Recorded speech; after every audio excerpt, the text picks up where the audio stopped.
Hello friends, welcome back to my channel. I'm back again with tomorrow's analysis and I'm pretty sure of you follow me keenly today, you will earn huge tomorrow. There's a very good chance. तो चलिए देखते हैं bank Nifty ने daily chart में कैसे candle का formation किया है। तो बैंक निफ्टी में आज ओपनिंग प्राइस से थोड़े से पॉइंट का हमें गिरावट में मिला है, लेकिन ओवरऑल हमारा बैंक निफ्टी 0.4% अपसाइड के साथ बंद हुआ है, क्योंकि इसका प्रीवियस क्लोजिंग से ये जो गैप है वो 0.4% का है।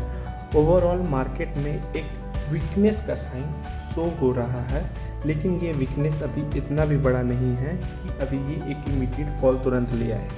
इसका कारण ये है, आप देख सकते हैं अगर बैंक निफ्टी ने एक स्ट्रॉन्ग ग्रीन कैंडल का फॉर्मेशन किया था, एक स्ट्रॉन्ग ग्रीन कैंडल का फॉर्मेशन किया था, उसके बाद से बैंक निफ्टी अपने आप को होल्ड किया हुआ है। आप देख रहे होंगे ये एक अगर आप बेस बनाते हैं, ये एक बेस बनाते हैं, तो बैंक निफ्टी ने यहाँ 4 दिन होल्ड किया, 4 डेज यहाँ पे बैंक निफ्टी ने टाइम स्पेंड किया था। उसके बाद बैंक निफ्टी एक नया अपसाइड के लिए एक नया बेस बनाया, जिसमें बैंक निफ्टी ने अपना प्रीवियस का जो रेजिस्टेंस था उसको आप एज ए सपोर्ट लेके चल रहा है।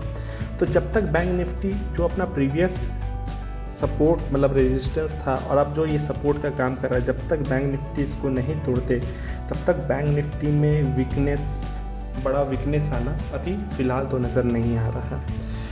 चलिए देखते हैं अगर कल के दिन ट्रेड करना है तो बैंक निफ्टी कल कहाँ जा सकता है। और मैंने आपको डेली चार्ट पे यही बताया है कि अभी फ़िलहाल मार्केट एक अपसाइड ट्रेंड में ही है, इस चीज़ का ध्यान रखना है।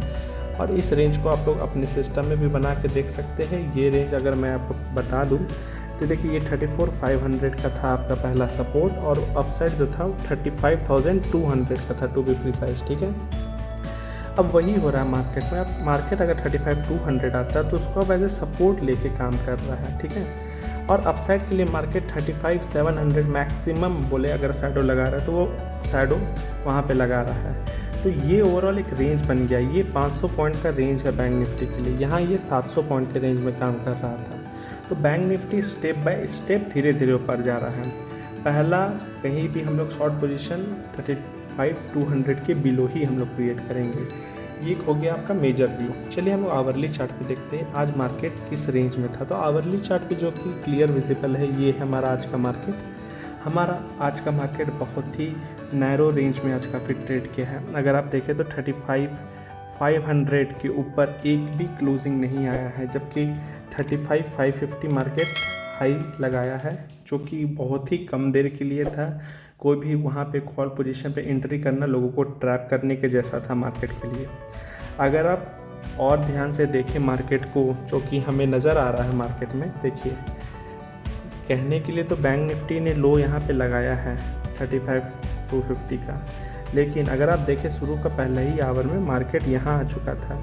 अगर आप देखेंगे तो मार्केट मैक्सिमम टाइम इस छोटे से रेंज पे बस स्पेंड किया है, और ये रेंज काफ़ी कम था। अगर आप कहेंगे तो 35,500 था ये अपसाइड का रेंज, और 35,400 था, 440 था, यानी कि 50 to 60 पॉइंट्स पे आज मार्केट ने जो हुआ है बेसिकली वो था प्रीमियम डिके।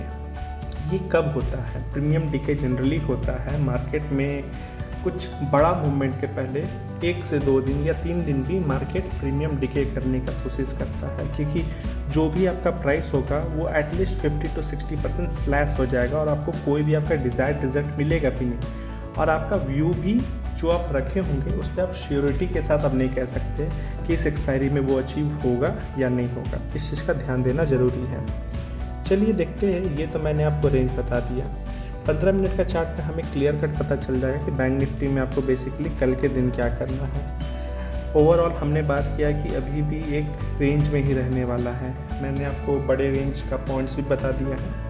देखिए, अगर कल बैंक निफ्टी इस रेंज में खुले, ये हमारा 15 मिनट का चार्ट है, तो वापस से ये नो ट्रेडिंग जोन बन जाता है। ठीक है, देखिए अभी मार्केट में कुछ क्लियर कट इंडिकेशन मिल ले रहा है। ठीक है, जब तक हमें नहीं मिले तब तक हमें ट्रेड ना ही लेना है, क्योंकि अगर आप देखेंगे तो आज सिर्फ क्या हुआ, प्रीमियम डिके हुआ है।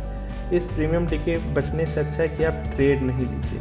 ट्रेड लेंगे 1 घंटा में कोई रिजल्ट नहीं मिलेगा, आपको 20 से 30 पॉइंट का लॉस मिलेगा।